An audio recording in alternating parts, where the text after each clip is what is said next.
Niña de 8 años ciega hizo pregunta imposible a Juan Gabriel, lo que respondió destrozó al teatro. Juan Gabriel estaba firmando autógrafos después de su concierto en el Teatro Metropolitan de la Ciudad de México cuando una niña de aproximadamente 8 años se acercó guiada por su madre entre la multitud que abarrotaba el vestíbulo del recinto aquella noche del 22 de octubre de 1992.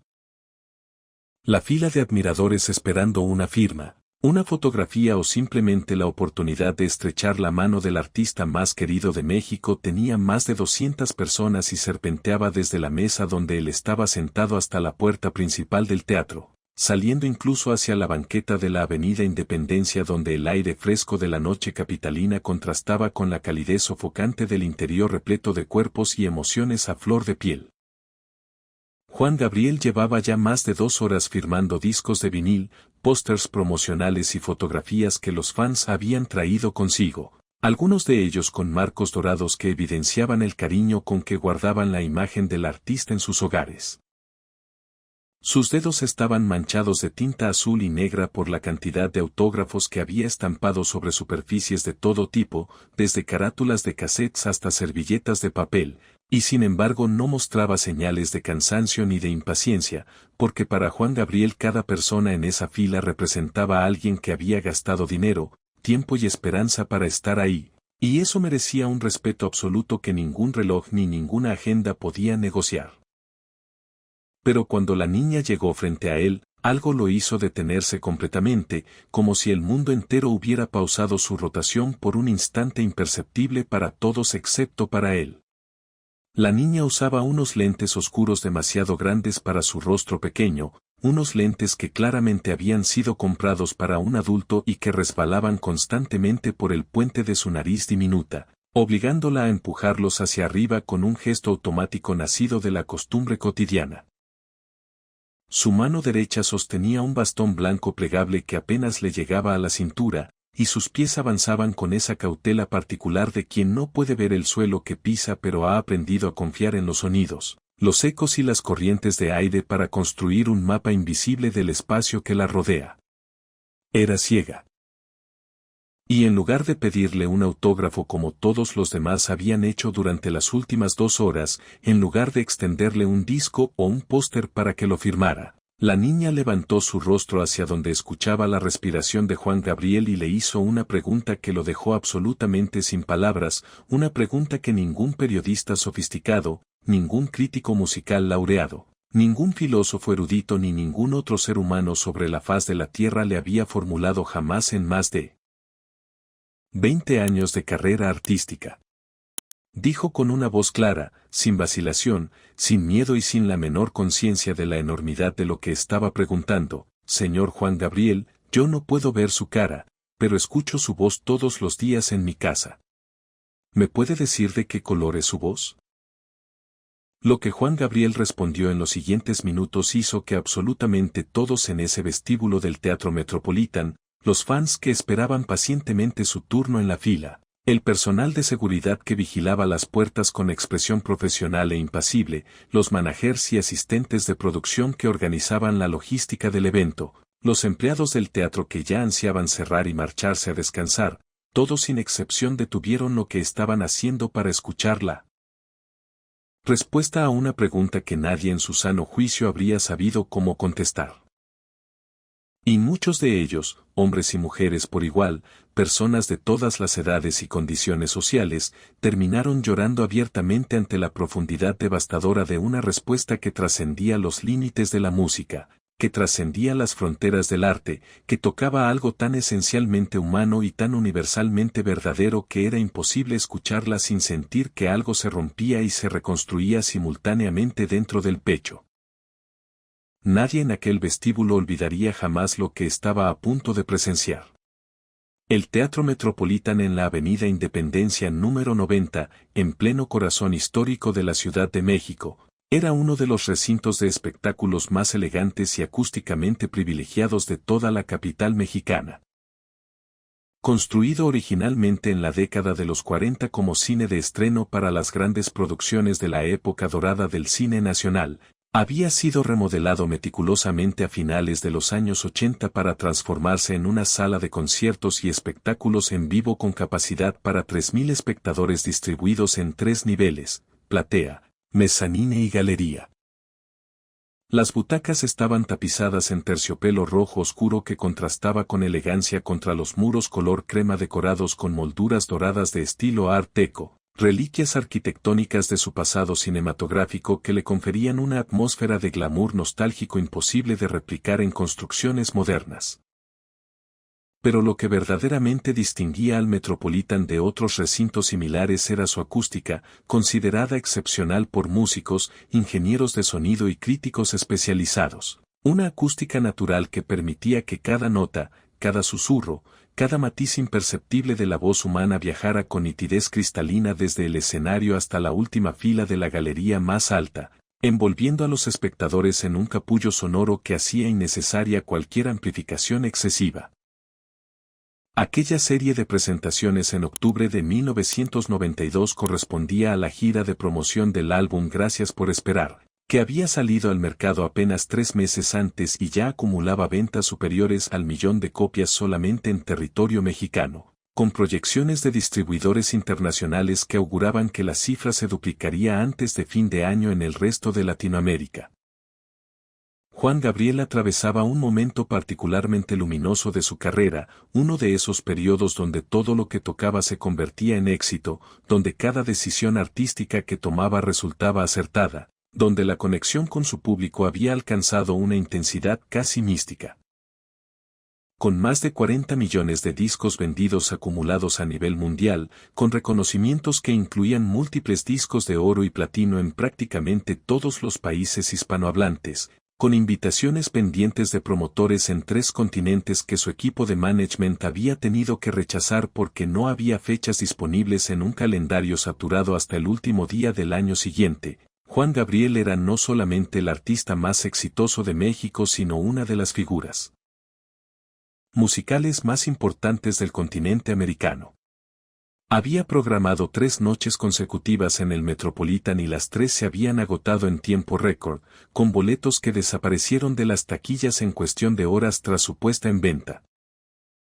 Los precios iban desde 850 pesos en las localidades más alejadas de la galería alta hasta 5.500 pesos en las codiciadas primeras filas de la platea, cifras considerables para la economía mexicana de aquel entonces, equivalentes a varias semanas de salario mínimo, pero que los fans pagaban sin vacilación porque ver y escuchar a Juan Gabriel en vivo era una experiencia que justificaba cualquier sacrificio económico, cualquier ajuste presupuestal, cualquier renuncia temporal a otras necesidades. Aquella era la última noche de la serie y el concierto había sido particularmente emotivo, incluso para los estándares de un artista universalmente reconocido por su capacidad de convertir cada presentación en una experiencia catártica e irrepetible.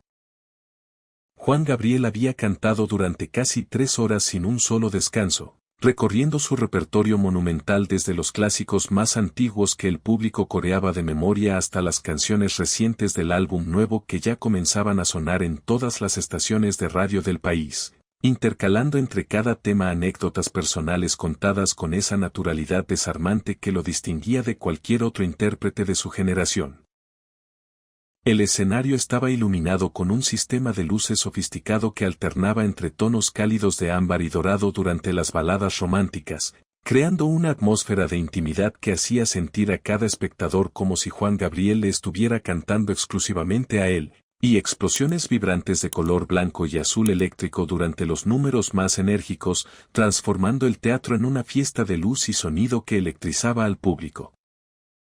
Juan Gabriel se movía por el escenario como si fuera una extensión natural de su propio cuerpo, con pasos que combinaban elegancia innata y espontaneidad genuina, con gestos amplios de las manos que subrayaban cada frase musical como si estuviera pintando en el aire las emociones que su voz transmitía. Vestía aquella noche un traje de seda color marfil con bordados discretos en hilo plateado que capturaban la luz de los reflectores cada vez que se movía, generando destellos fugaces que le daban un aspecto casi etéreo, como si no fuera completamente de este mundo. La sesión de autógrafos posterior al concierto estaba programada para durar solamente 45 minutos, según lo acordado entre la administración del teatro y el equipo de seguridad que necesitaba desalojar el recinto antes de las 2 de la madrugada. Pero Juan Gabriel nunca respetaba esos límites temporales cuando había fans esperando.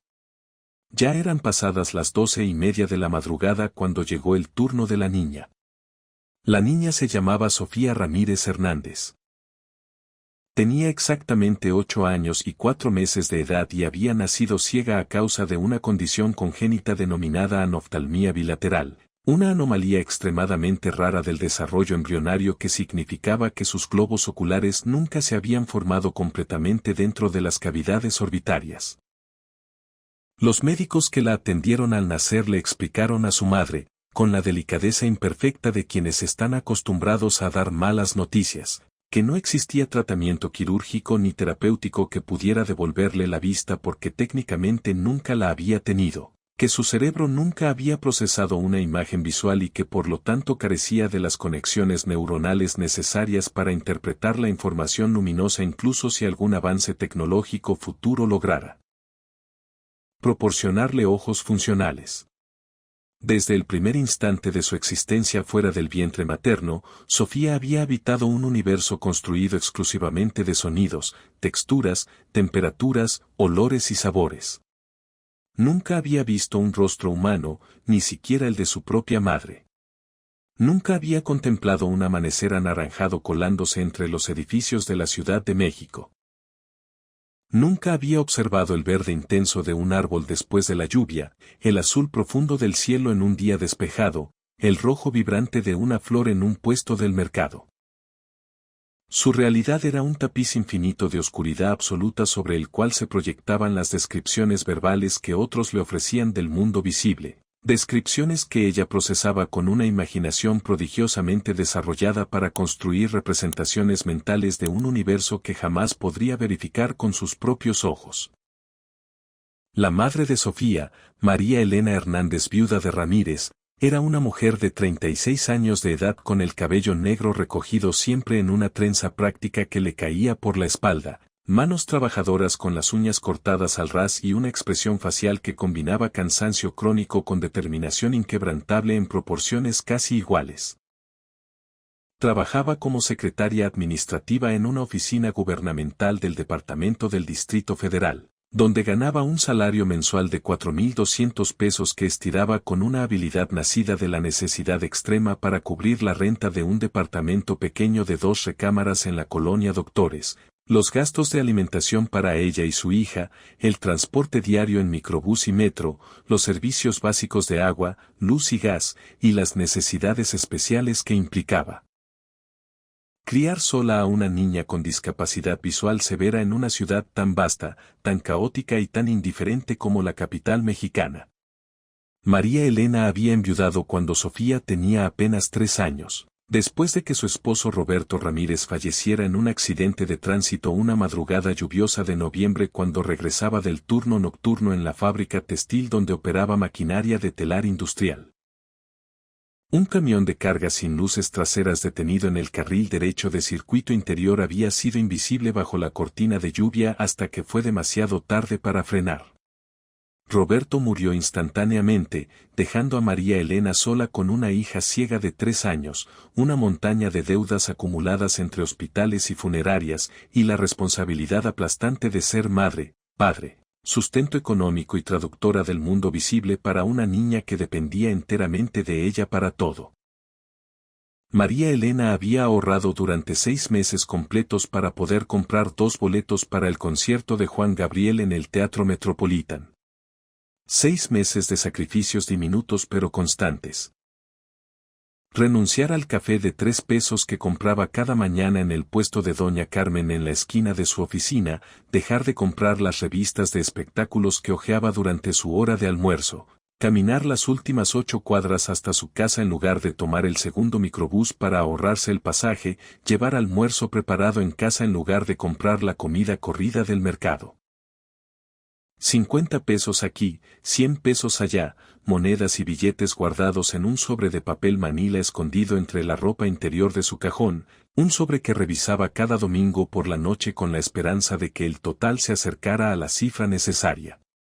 Los 2 boletos en la sección media del teatro le costaron 1.700 pesos, más del 40% de su ingreso mensual, una cantidad que en circunstancias normales habría considerado irresponsable gastar en entretenimiento. Pero para María Elena, llevar a Sofía a escuchar a Juan Gabriel en vivo no era un lujo ni un capricho.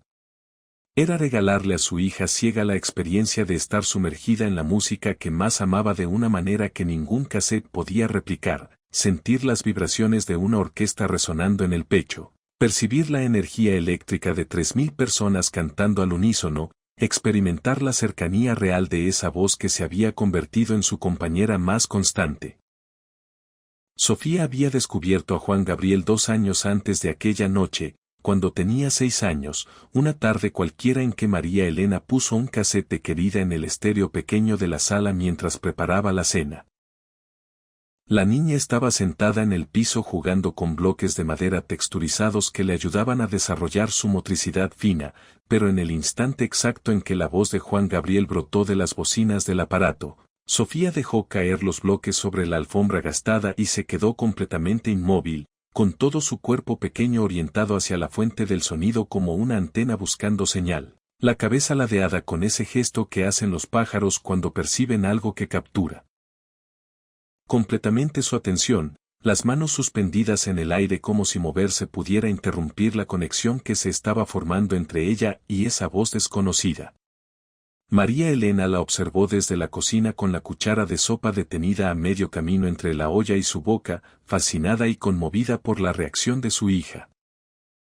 Cuando la canción terminó, Sofía giró su cabeza hacia donde escuchaba los sonidos de su madre y preguntó con esa mezcla de inocencia y profundidad que solo los niños son capaces de articular: «Mami, ¿quién es ese señor que canta tan bonito que casi puedo ver sus palabras?». María Elena sintió que la garganta se le cerraba al escuchar esa frase, porque su hija acababa de expresar con sencillez devastadora algo que los críticos musicales más eruditos intentaban explicar con ensayos interminables. Que la voz de Juan Gabriel tenía una cualidad sinestésica, una capacidad misteriosa de cruzar las fronteras entre los sentidos y generar experiencias que trascendían lo puramente auditivo. Desde ese día, Juan Gabriel se convirtió en el eje gravitacional del universo sonoro de Sofía. María Elena le compró todos los cassettes que pudo encontrar buscándolos en mercados de segunda mano, en tianguis dominicales, en ofertas de tiendas que liquidaban inventario viejo, hasta que Sofía acumuló una colección de 17 cassettes que escuchaba en rotación obsesiva, memorizando no solamente las letras de cada canción sino cada inflexión vocal, cada respiración entre versos, cada pausa dramática donde Juan Gabriel dejaba que el silencio hablara por él antes de retomar la melodía. Con renovada intensidad. Sofía decía cosas extraordinarias sobre esa música, cosas que revelaban una sensibilidad auditiva amplificada exponencialmente por la ausencia de visión. Decía que cuando Juan Gabriel cantaba Amor Eterno, podía sentir el color de la tristeza envolviéndola como una cobija suave y pesada, aunque no supiera que era realmente un color. Decía que cuando sonaba Querida, algo cálido le crecía dentro del pecho como si alguien hubiera encendido una fogata pequeña detrás de su esternón. Y decía que la voz de Juan Gabriel cargaba una emoción tan densa y tan auténtica que no necesitaba ser comprendida intelectualmente para ser sentida hasta los huesos. Durante el concierto aquella noche, Sofía había estado sentada en su butaca de terciopelo rojo en la sección media del teatro completamente absorta en la experiencia de escuchar en directo, por primera vez en su vida, la voz que conocía de memoria a través de grabaciones pero que jamás había percibido con la riqueza tridimensional y la potencia visceral del sonido en vivo. La diferencia entre el cassette y la realidad era tan abismal que Sofía había necesitado varios minutos al inicio del concierto para ajustar sus sentidos a la magnitud de lo que estaba recibiendo. En el cassette, la voz de Juan Gabriel era un fenómeno contenido dentro de los límites de unas bocinas pequeñas. En el teatro, Esa misma voz llenaba un espacio de 3000 localidades y la envolvía desde todas las direcciones simultáneamente, como si estuviera sumergida en un océano hecho enteramente de música. Podía sentir las vibraciones graves del bajo resonando en su esternón, las frecuencias medias de la guitarra acariciando sus brazos como una brisa tibia, las notas agudas de la voz flotando por encima de todo como pájaros invisibles. María Elena la observaba desde el asiento contiguo con lágrimas constantes corriendo por sus mejillas, incapaz de contener la emoción de ver a su hija experimentando una felicidad tan pura y tan completa que parecía irradiar luz propia en la oscuridad del teatro. Sofía movía la cabeza lentamente siguiendo la trayectoria de la voz de Juan Gabriel por el escenario con una precisión asombrosa, como si pudiera trazar un mapa sonoro exacto de los movimientos del artista usando solamente sus oídos como instrumentos de navegación. Sus pequeñas manos estaban aferradas al brazo de su madre con una fuerza que alternaba entre la suavidad de la caricia durante las baladas más dulces y la intensidad del agarre durante los momentos de mayor potencia vocal. En los pasajes más intensos, cuando Juan Gabriel alcanzaba notas agudas que parecían desafiar los límites físicos de la laringe humana, Sofía inclinaba todo su cuerpo hacia adelante como intentando acercarse físicamente a la fuente de ese sonido hipnótico, y María Elena tenía que sostenerla por los hombros con delicadeza para que no se levantara de la butaca. Ocasionalmente susurraba frases que María Elena apenas podía distinguir por encima de la música pero que le arrancaban oleadas de emoción. Mami, su voz está brillando, ¿tú la ves brillar? Había dicho durante Amor Eterno, y María Elena no supo qué responder porque su hija acababa de describir exactamente lo que ella estaba viendo con sus ojos sin poder articularlo con palabras. Cuando el concierto concluyó después de casi 3 horas de música ininterrumpida y los aplausos finales sacudieron el recinto como un sismo de gratitud colectiva, María Elena mencionó la posibilidad de quedarse para la sesión de autógrafos. La reacción de Sofía fue inmediata y sorprendente. La niña, normalmente serena y reflexiva, se aferró al brazo de su madre con ambas manos y dijo con una determinación que María Elena jamás le había escuchado: necesito preguntarle algo importante, mami. Algo que solo él puede responder. Por favor, quédate.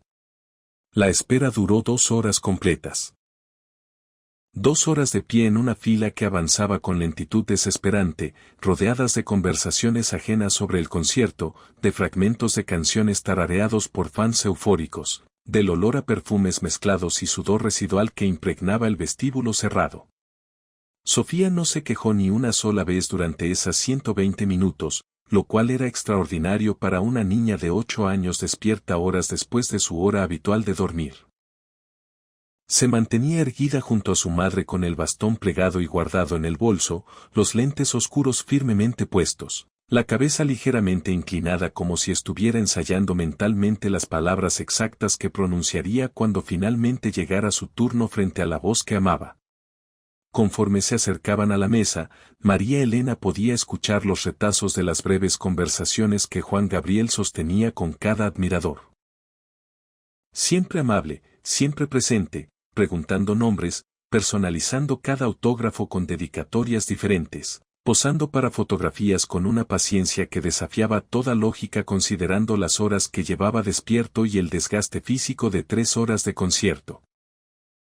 Y mientras escuchaba todo eso, María Elena sentía crecer dentro de ella una mezcla de anticipación y ansiedad protectora, porque no tenía idea de qué iba a decir su hija, qué pregunta podía haber estado incubándose durante 2 horas en esa cabeza pequeña con tanta intensidad que la niña temblaba de anticipación, y temía que el momento resultara doloroso para Sofía si la respuesta no estaba a la altura de la expectativa monumental que se había construido en su imaginación.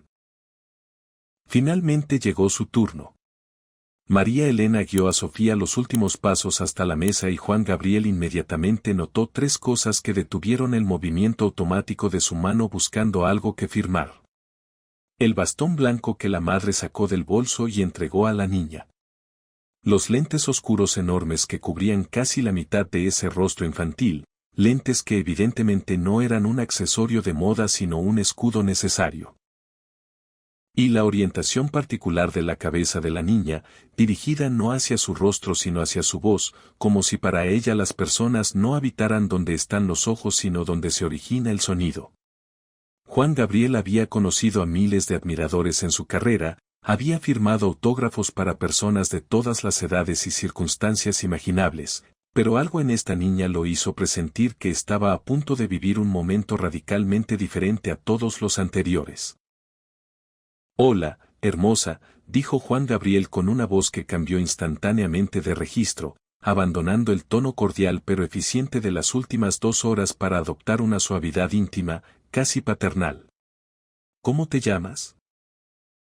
Sofía sintió que las palabras se le atoraban en la garganta ahora que finalmente estaba frente a la voz que escuchaba todos los días, la voz que la acompañaba mientras desayunaba, mientras hacía sus tareas en braille, mientras se quedaba dormida cada noche con el casete sonando bajito en la mesita de noche. Sofía, respondió con voz temblorosa pero articulada con la dicción precisa que desarrollan las personas ciegas porque dependen exclusivamente de las palabras para comunicarse con un mundo que no pueden ver. Tengo 8 años y soy ciega desde que nací. La forma directa y desprovista de autocompasión con que pronunció esa declaración impresionó a Juan Gabriel profundamente. No había lástima en su voz, ni vergüenza, ni amargura, ni resentimiento contra el destino. Era simplemente un hecho, presentado con la naturalidad de quien menciona su nombre o su estatura. «Es un placer conocerte, Sofía», respondió Juan Gabriel, y algo había cambiado en su tono, algo que sus colaboradores más cercanos habrían reconocido como la señal inequívoca de que su atención se había concentrado por completo en una sola persona, excluyendo todo lo demás del universo perceptible. «¿Disfrutaste el concierto?». «Fue lo más hermoso que he escuchado en toda mi vida», dijo Sofía, y no era exageración ni halago calculado. Era la verdad desnuda de una niña para quien el oído era la ventana principal al mundo. «Usted canta de una forma que casi puedo ver», continuó, y esas palabras cayeron sobre el vestíbulo como piedras en un estanque, generando ondas de silencio. Las conversaciones murieron gradualmente, las personas dejaron de moverse, el personal del teatro se detuvo a medio paso. «Pero tengo una pregunta que nadie me ha podido responder», añadió, y Juan Gabriel se inclinó hacia ella dándole su atención absoluta. «Dime tu pregunta, Sofía». «Señor Juan Gabriel», comenzó Sofía, las manos aferradas al bastón blanco con tanta fuerza que los nudillos se le habían puesto blancos. «Mi mami siempre me describe las cosas con colores. Me dice que el cielo es azul, que el sol es amarillo, que las rosas son rojas. Pero yo no sé qué son los colores porque nunca los he visto. Solo puedo imaginarlos por cómo me los describen». Respiró profundo, como alguien a punto de saltar desde un acantilado emocional. «Pero su voz es tan especial para mí que estoy segura de que tiene un color. Entonces quiero saber, ¿de qué color es su voz?». El silencio que descendió sobre el vestíbulo fue absoluto. Tan completo y tan denso que podía sentirse como una presencia física ocupando cada centímetro del espacio. Los fans en la fila, los guardias de seguridad, el personal del teatro, el manager de Juan Gabriel que miraba su reloj con impaciencia, todos dejaron de moverse, de hablar, de respirar casi, esperando una respuesta que ninguno de ellos habría sido capaz de formular y mucho menos de dar. Juan Gabriel miró a esta niña de 8 años que acababa de hacerle la pregunta más profunda, más hermosa y más desafiante que cualquier ser humano le había formulado en 2 décadas de carrera artística. Se quedó callado por casi un minuto completo, un silencio que no era de confusión ni de incomodidad sino de reverencia, el silencio de alguien tomándose una pregunta con la seriedad absoluta que merece, buscando dentro de sí mismo no una respuesta ingeniosa ni una frase bonita sino la única respuesta que podía honrar la valentía de esta niña ciega que había esperado 2 horas de pie para hacérsela. Finalmente habló, y su voz tenía una cualidad diferente, más suave, más íntima, más vulnerable, como si se hubiera despojado de todas las armaduras que incluso los artistas más genuinos mantienen cuando están frente al público. «Sofía, esa es la pregunta más hermosa que alguien me ha hecho en toda mi vida», dijo, y cualquiera podía percibir que estaba diciendo la verdad. Y voy a responderte con toda la honestidad de la que soy capaz. Entonces hizo algo que nadie esperaba. Se levantó de la silla, caminó alrededor de la mesa de autógrafos y se arrodilló frente a Sofía para quedar exactamente a su altura. Sus rodillas tocaron el mármol frío del vestíbulo y sus ojos quedaron al nivel de los lentes oscuros de la niña. Tomó las manos de Sofía entre las suyas con una gentileza tan deliberada que parecía estar sosteniendo algo infinitamente frágil. ¿Puedo?, preguntó pidiendo permiso antes de cualquier movimiento.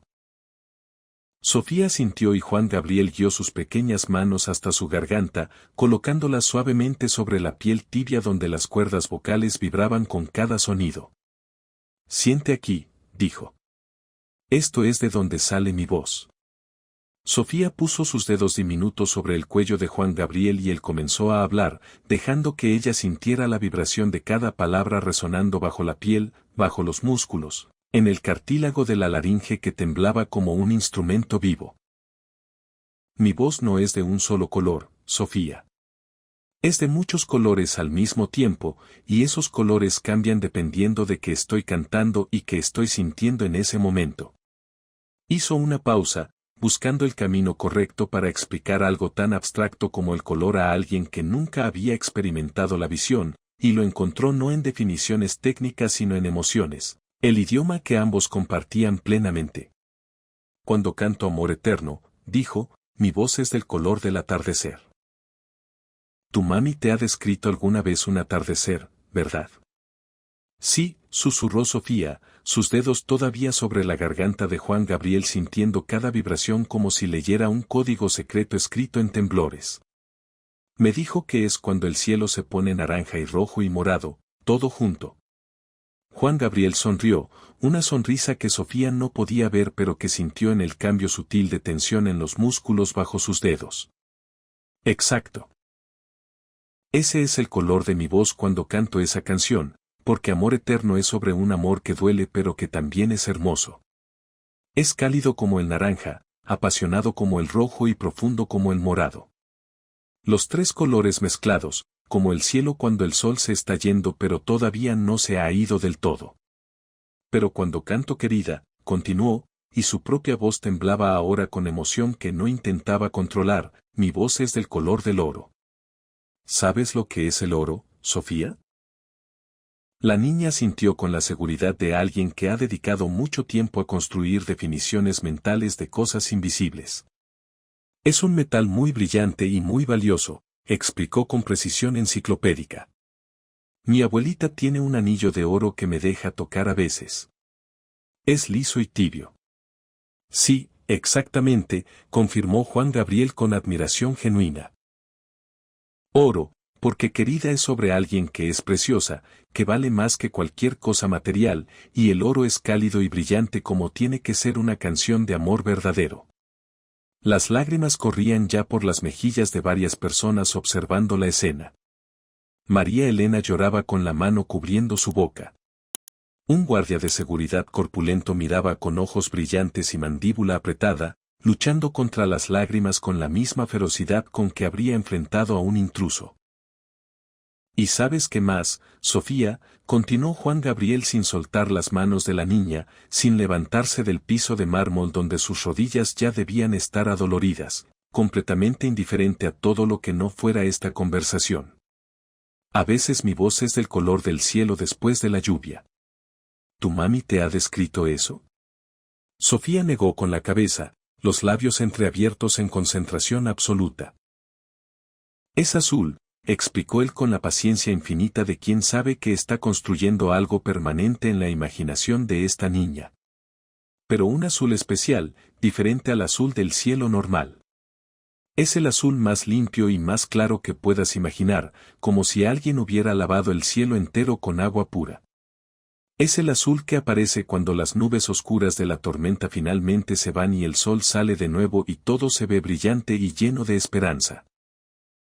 Ese es el color de mi voz cuando canto canciones sobre seguir adelante, sobre no rendirse aunque todo parezca oscuro. Pero aquí está lo más importante de todo, Sofía, dijo Juan Gabriel, y ahora él también tenía lágrimas recorriéndole las mejillas. Lágrimas que no intentaba limpiar ni esconder porque hacerlo habría sido una traición a la honestidad de este momento. El verdadero color de mi voz no está en mi garganta. Está en tu corazón. Hizo una pausa dejando que esas palabras encontraran su lugar en el silencio del vestíbulo, un silencio tan profundo que podía escucharse el zumbido distante de las luces fluorescentes en el techo. Cuando me escuchas cantar y sientes algo en tu pecho, algo que te hace feliz o triste o nostálgica o esperanzada, ese sentimiento tiene un color. Y ese color es diferente para cada persona que me escucha, porque cada corazón pinta mis canciones con los colores de sus propias experiencias, de sus propios recuerdos, de sus propios amores y sus propias pérdidas. Se detuvo un instante para respirar profundo, como si necesitara reunir fuerzas para lo que estaba a punto de decir. Yo crecí sin muchas cosas, Sofía. Crecí en una casa donde a veces no había comida suficiente, donde el techo tenía goteras que convertían el piso en charcos cuando llovía, donde la ropa que usaba había sido de otros niños antes que mía. Mi madre trabajaba todos los días desde antes del amanecer hasta después del anochecer para darnos de comer a mí y a mis hermanos, y muchas veces no alcanzaba. Yo sé lo que es no tener cosas que otros consideran normales. Su voz se había vuelto más grave, más íntima, como si estuviera compartiendo un secreto que guardaba celosamente en el lugar más protegido de su memoria. Pero lo que mi madre me enseñó, sin darse cuenta, sin proponérselo, simplemente con el ejemplo de su vida diaria, fue que la dignidad no tiene precio y que el amor no necesita ojos para ser visto ni oídos para ser escuchado. El amor se siente con todo el cuerpo, con toda el alma, con cada fibra de lo que somos. Y eso es exactamente lo que tú haces cuando escuchas mi música, Sofía. Tú no necesitas verme para conocerme. Me conoces mejor que mucha gente que tiene vista perfecta, porque me escuchas con el corazón y no con los ojos. Las personas que presenciaban esta escena estaban experimentando algo que muy pocas veces ocurre fuera de los momentos más trascendentales de la vida. La sensación de estar siendo testigos de algo sagrado, algo que no pertenecía al ámbito del entretenimiento ni de la fama ni de los conciertos ni de los autógrafos sino al territorio más profundo y más verdadero de la conexión humana. El manager de Juan Gabriel, que habitualmente era un hombre pragmático y eficiente cuya principal preocupación era mantener la agenda al día y los compromisos cumplidos, estaba de pie con los brazos cruzados y las lágrimas corriendo libremente por su rostro sin hacer el menor esfuerzo por detenerlas. Una mujer mayor en la fila se limpiaba los ojos con un pañuelo de tela que ya estaba completamente empapado.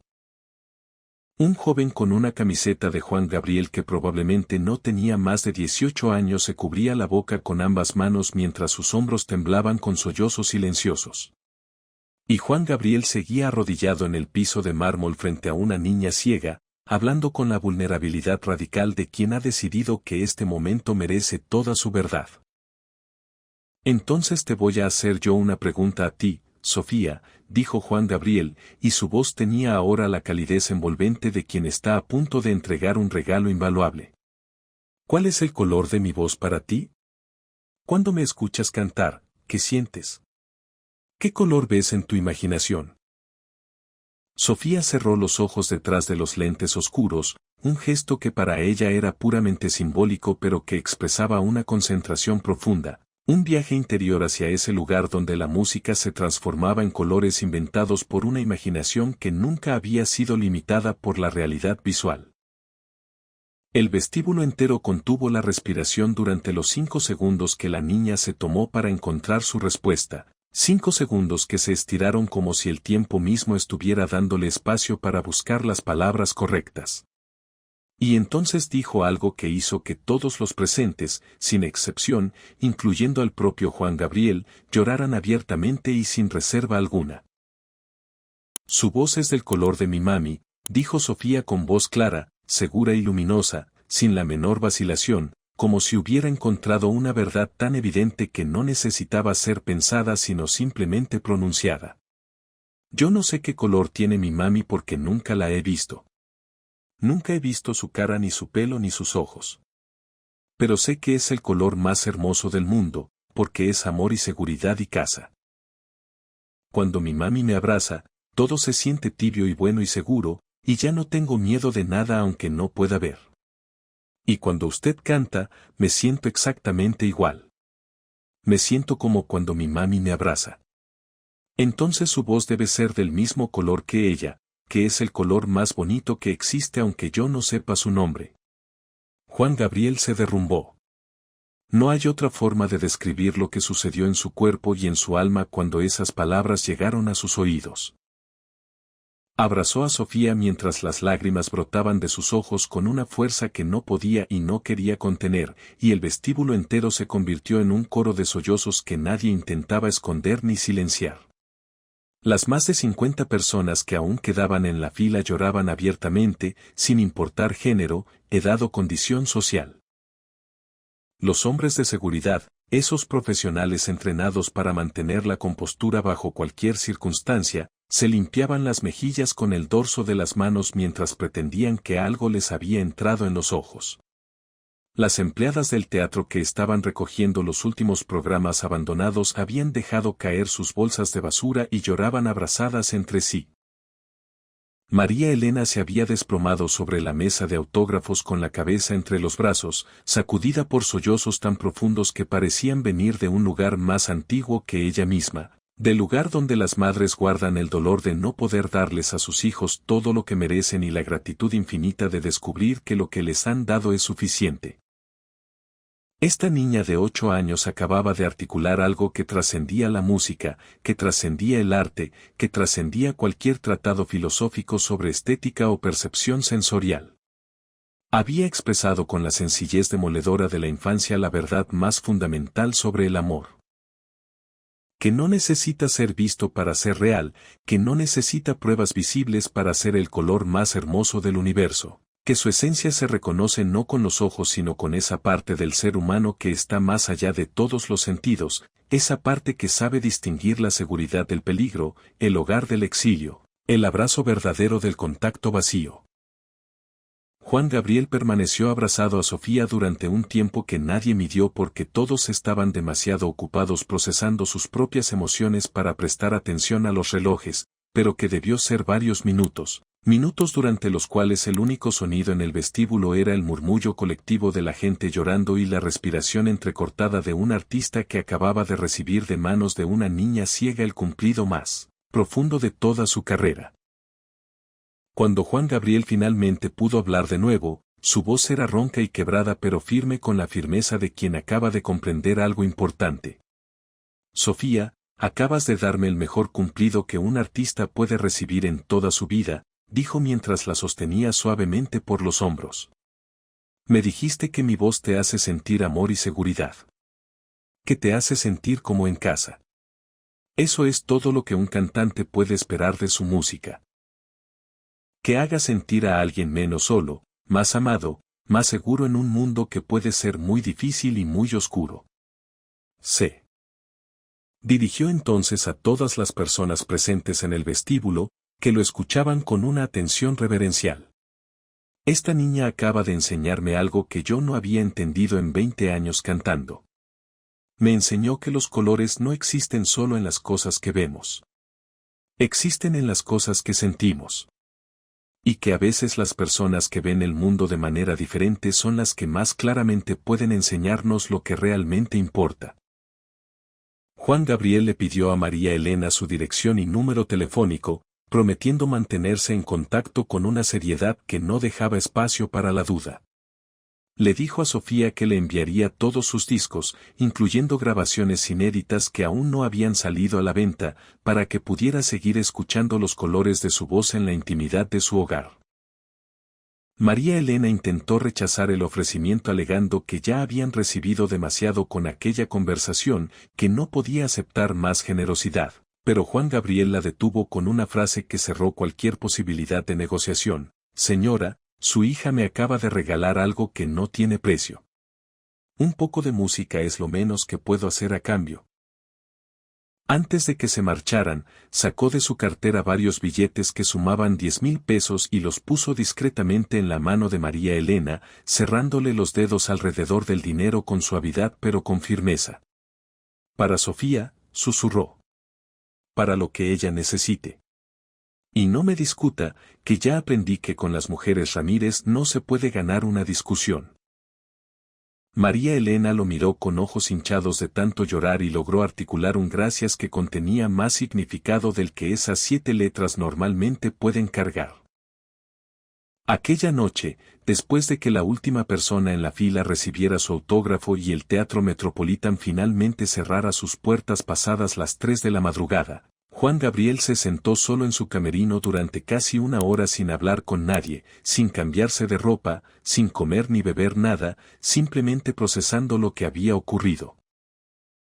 Su manager entró a buscarlo 2 veces y las 2 veces salió sin decir palabra al ver la expresión en el rostro de Juan Gabriel, una expresión que combinaba agotamiento emocional con algo que solo podía describirse como transformación, como si las palabras de una niña ciega le hubieran reacomodado algo fundamental dentro del pecho.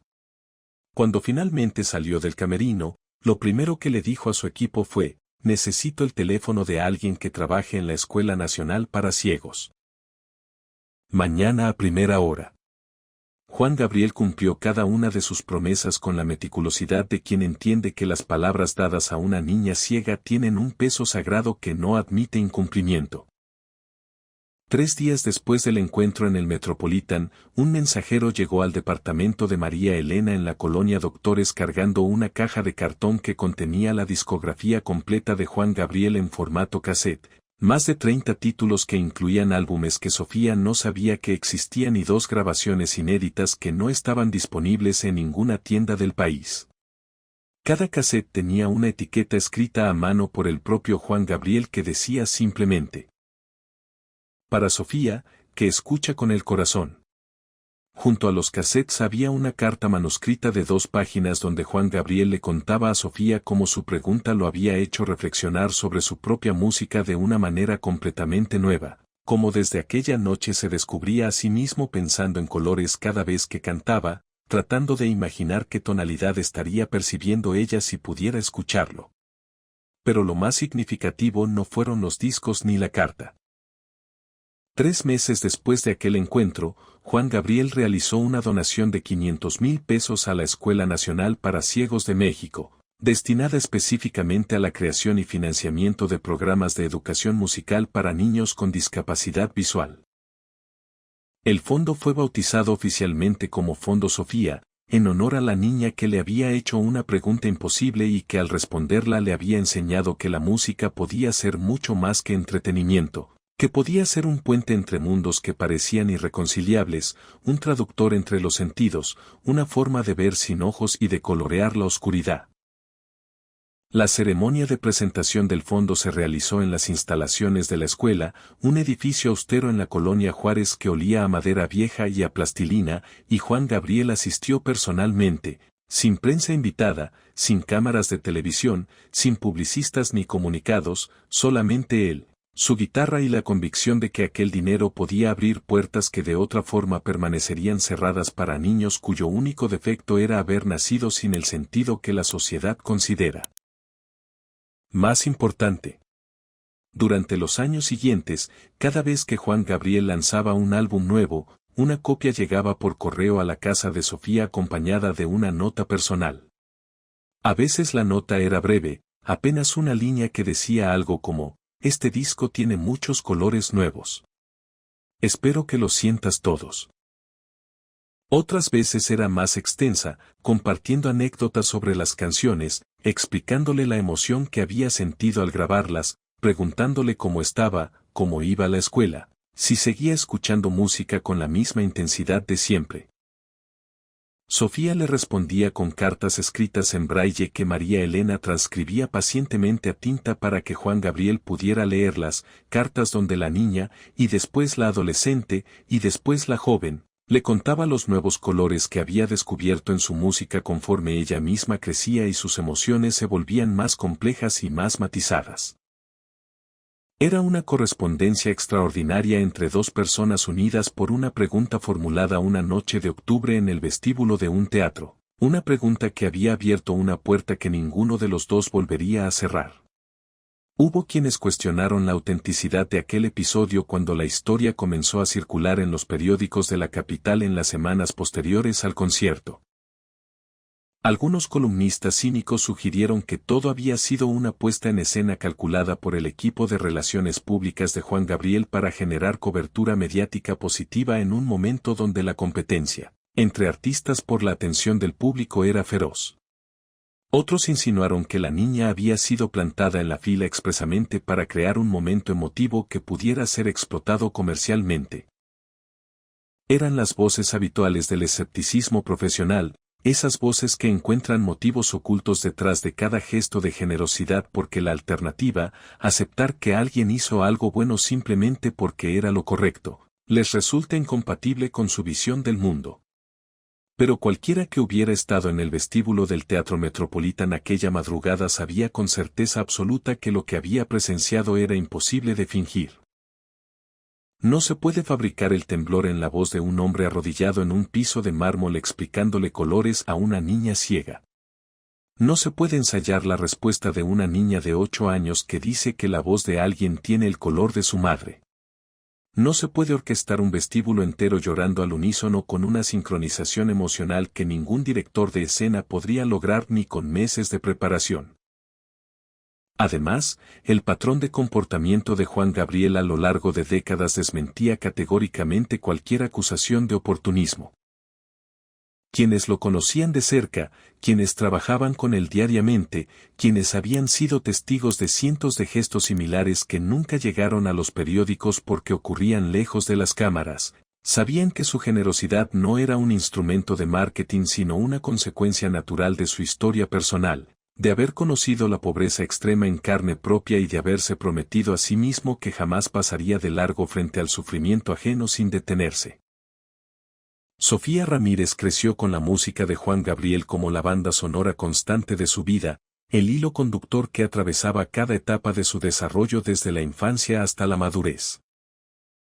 Los cassettes que él le enviaba fueron reemplazados gradualmente por discos compactos y después por archivos digitales, pero la relación con esa música nunca perdió intensidad ni profundidad, porque para Sofía escuchar a Juan Gabriel no era un acto de entretenimiento sino un acto de percepción expandida. Una forma de acceder a dimensiones de la experiencia humana que su condición visual le negaba y que la música le devolvía transformadas en vibraciones, en emociones, en los colores invisibles. Que ella había aprendido a sentir con una riqueza que muchas personas con vista perfecta jamás experimentarían. Cuando cumplió 16 años, Sofía tomó una decisión que sorprendió a todos excepto a su madre, que la conocía lo suficiente como para haberla anticipado. Decidió estudiar musicoterapia, la disciplina que utiliza la música como herramienta terapéutica para mejorar la salud física, emocional y cognitiva de las personas. La inspiración era directa y explícita. La forma en que la música de Juan Gabriel la había ayudado desde la infancia a comprender un mundo que no podía ver, a procesar emociones que no tenía vocabulario para nombrar, a sentirse conectada con una humanidad compartida que trascendía las limitaciones de su cuerpo. Se especializó en trabajar con otros niños ciegos, desarrollando programas innovadores que usaban canciones y ejercicios musicales para ayudarlos a desarrollar habilidades cognitivas, emocionales y sociales que la ausencia de visión complicaba pero no impedía. Y siempre, en cada sesión terapéutica, en cada programa, en cada taller que diseñaba, incluía canciones de Juan Gabriel como elemento central, porque sabía por experiencia propia que esa voz tenía algo que las palabras técnicas de los manuales de musicoterapia no podían capturar, la capacidad de hacer sentir a las personas que no estaban solas, que eran amadas, que estaban seguras, que el mundo, aunque oscuro, podía ser tibio y hermoso.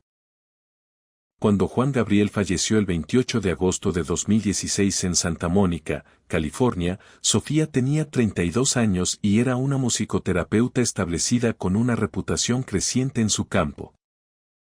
La noticia de su muerte la golpeó con una fuerza que la sorprendió incluso a ella, porque aunque sabía racionalmente que él era mortal como cualquier ser humano, una parte irracional de su corazón había asumido que la voz que la había acompañado toda su vida sería eterna, que siempre estaría ahí cuando la necesitara, que seguiría enviándole discos con notas personales hasta el fin de los tiempos.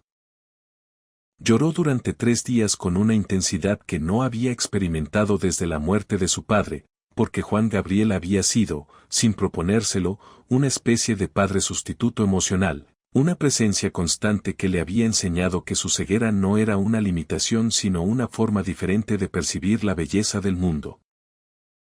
Sofía escribió una carta abierta que se publicó en varios periódicos nacionales y que circuló extensamente en redes sociales, alcanzando a millones de personas que la leyeron con los ojos empañados en lágrimas.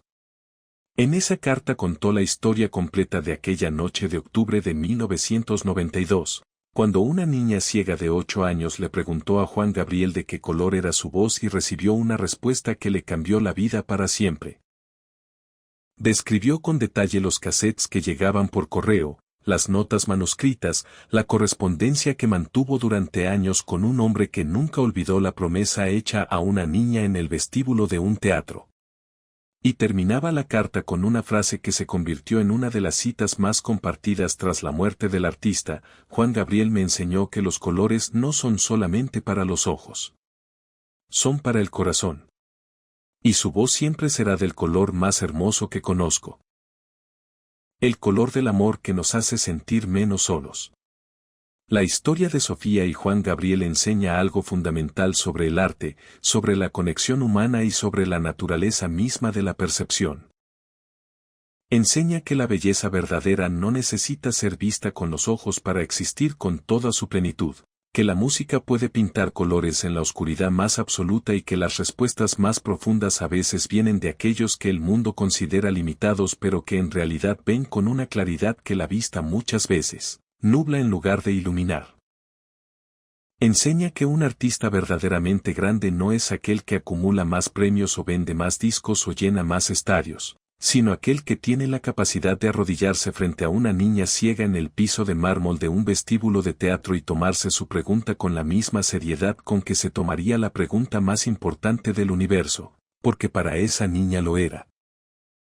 Y enseña que el amor, en su forma más pura y más esencial, tiene un color que no existe en ningún espectro visible ni en ninguna paleta de pintor ni en ningún manual de óptica. Es el color de las manos de una madre abrazando a su hija en la oscuridad. Es el color de una voz que atraviesa las bocinas de un estéreo barato y le dice a una niña ciega que no está sola. Es el color que Sofía descubrió aquella noche y que compartió con todos los presentes en el vestíbulo del Teatro Metropolitan, un color que no tiene nombre porque trasciende el lenguaje, pero que cualquier ser humano que haya amado de verdad reconoce instantáneamente cuando lo siente. Juan Gabriel lo entendió esa noche gracias a una niña de 8 años que no podía ver su cara pero que veía su alma con más claridad que nadie. Y eso, quizás, fue el regalo más grande que ambos se dieron mutuamente. La confirmación de que lo más importante del mundo nunca ha sido visible. Si esta historia te conmovió, si sentiste aunque sea un fragmento del color que Sofía escuchaba en la voz de Juan Gabriel cada vez que ponía un casete en el estéreo de su casa, suscríbete al canal para acompañar más historias que celebran la humanidad escondida detrás de la fama. Esos momentos extraordinarios donde los artistas dejan de ser figuras inalcanzables y se revelan como seres humanos capaces de arrodillarse en un piso frío para hablar de colores con una niña que no puede ver el mundo pero que lo siente con una intensidad que avergüenza a quienes lo dan por sentado. Deja tu comentario contando desde donde estás escuchando esta historia, porque nos emociona profundamente saber que en algún rincón del mundo alguien está descubriendo que la voz de Juan Gabriel sigue pintando colores en la oscuridad, incluso ahora, incluso siempre, incluso para quienes nunca tuvieron la fortuna de escucharla en vivo.